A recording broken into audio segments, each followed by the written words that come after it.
Okay, so forgiveness is one of the most important things that you can master in life. If you're able to do this effectively, you can maintain all of your relationships, or at least the ones that are most important to you. When you're not able to forgive, it creates distance. It lets resentment turn into grudges and conflict and so on and so forth, and it can make your life very unpleasant. So let's talk about this. This is something that I've been working through recently myself. This past month, I just had things coming up for me with friends and family that was just requiring me to find forgiveness or else stay in this negative place of hurt and anger and resentment. So let's talk about the process of finding forgiveness. First of all, it's not something where you can just let it go. In other words, forgiveness is not about telling yourself that it's okay, it's not a big deal, whatever, it's fine. That's sweeping it under the rug. That's suppressing your feelings about this, and that's a common way that people handle conflict in relationships. But of course, that just leads to these feelings coming up at the next conflict, and there's some sort of a flare up, and then things get worse from there, right? And it's still going to create that distance, that lack of emotional intimacy that doesn't feel so good. So, what you have to do is rather than suppress or avoid and ignore these feelings, you have to first face them head on. You have to first take responsibility for these feelings, that they are yours. They're often related to some of our sensitivities, some of our triggers, old stuff, old patterns, wounds, traumas from the past, etc. So you gotta just hold off from blaming. You just gotta do what you can to resist the urge to point fingers and make it about the other person. Because I know it's tempting. This is a way to relieve ourselves of this pain by pushing it back on somebody else. But this is a form of emotional poison that we are releasing to someone else so that we can feel better temporarily until we start to feel guilty and shameful and recognize, oh shoot, I think I just damaged this relationship. I didn't want to do that. So refrain from blaming or venting your anger on someone else. Take responsibility, take time to yourself to process these emotions. Feel that hurt, feel that disappointment, feel that sadness and anger and frustration and whatever else is coming up. And give it the time and space to metabolize, to allow yourself to fully feel the experience to completion so that you can reemerge with a clearer head. And then you need to start to look and think about this other person here. So, is it true that the person's actions indicates that they are an evil monster slash villain that does not deserve your love, care, and attention? While their actions may not be so kind, and we don't need to condone anyone's actions, we need to be careful to not condemn the actor in this. We need to be careful not to just judge and label the person as bad or wrong because we see their actions as bad or wrong. So these are mental positions that we are taking. We are observing an action and a behavior. We're putting a judgment on it, and then we're often making this person bad or wrong. So we don't need to do anything nice or kind for them if they're the bad person. But it's not that simple. right? To forgive somebody is to understand what's going on beneath the surface. Why would somebody be acting in a way that is hurtful, unkind, abrasive, aggressive, what have you? Well, 9 times out of 10, it means that this person is in some level of pain or discomfort and they're hurting. As the saying goes, hurt people hurt people. And so when we're understanding that the person that we're dealing with here isn't just an evil monster out to get us, but there's someone who has their own burden of pain and suffering that they are unknowingly projecting out on to other people, well, then we get to understand it differently. Because the true piece of this here is that we really have to recognize is that people do bad things out of ignorance. Not because they're bad people, it's because of at their level of consciousness, they don't know any better. They don't have the capacity to do any better. Because if they did have the capacity to be more kind, to be more considerate, to take your needs and emotions into greater account, they would. They absolutely would. But for where they're at, they don't have that capacity right now.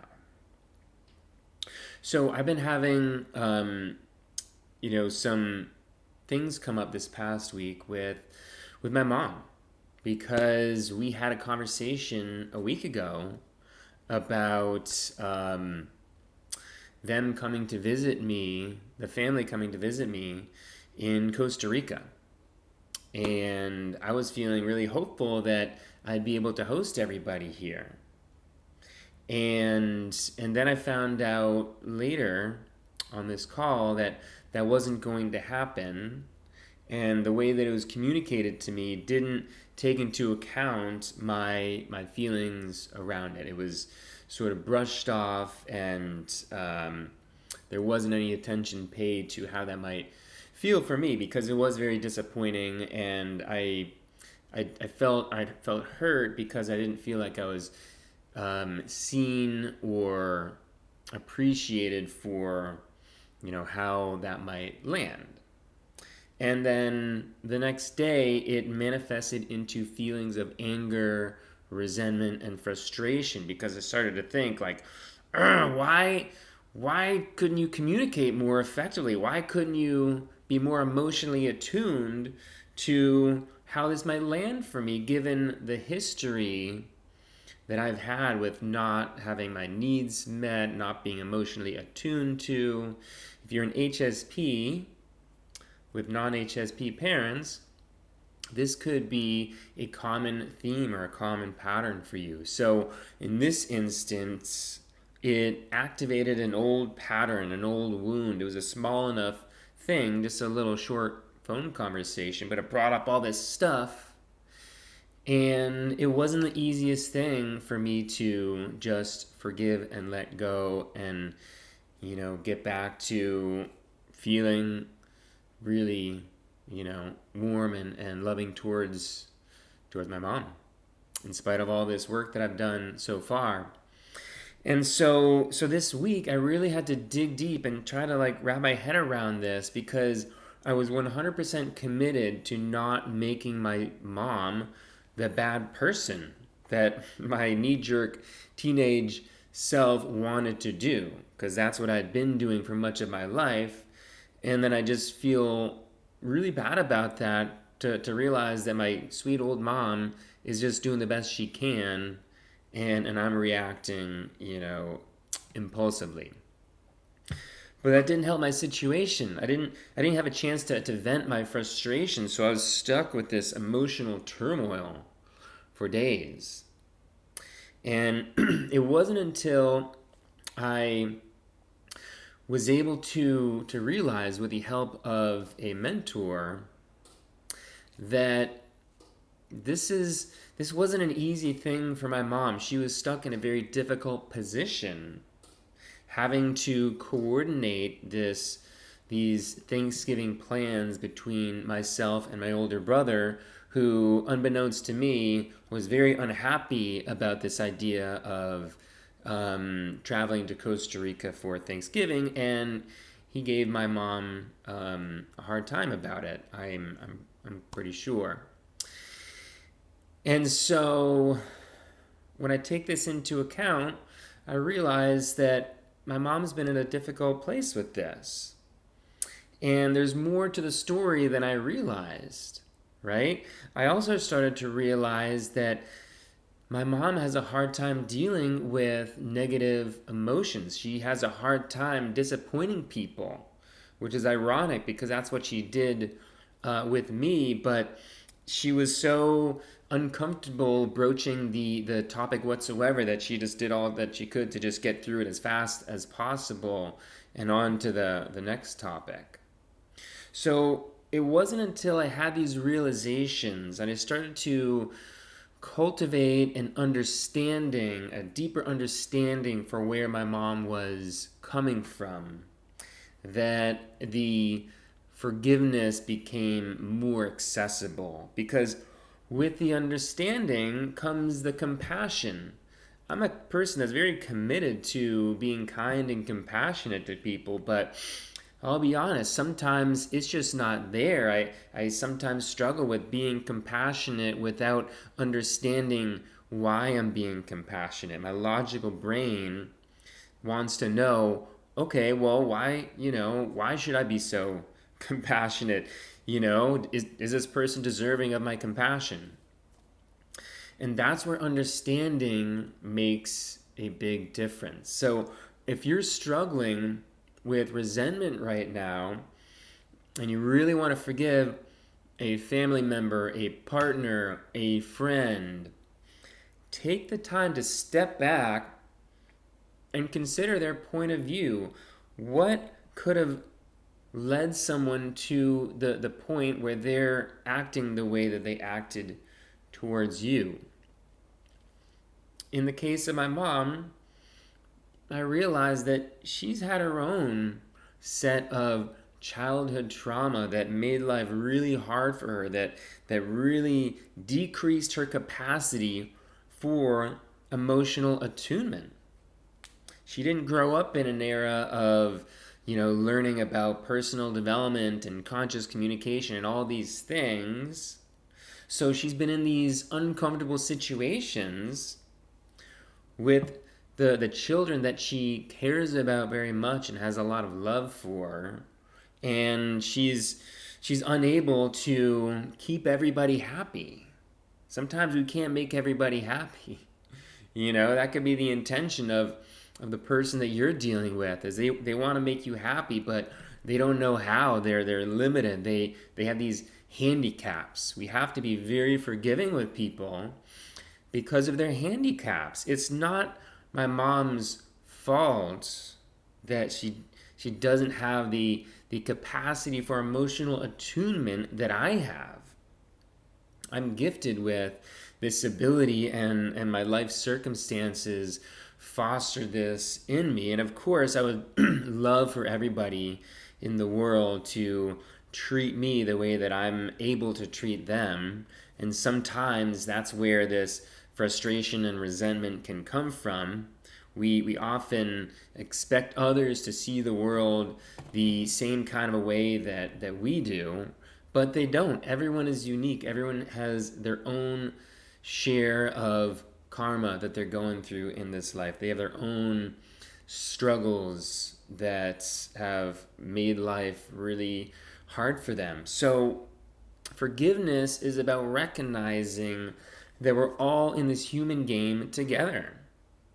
And this human game is really hard.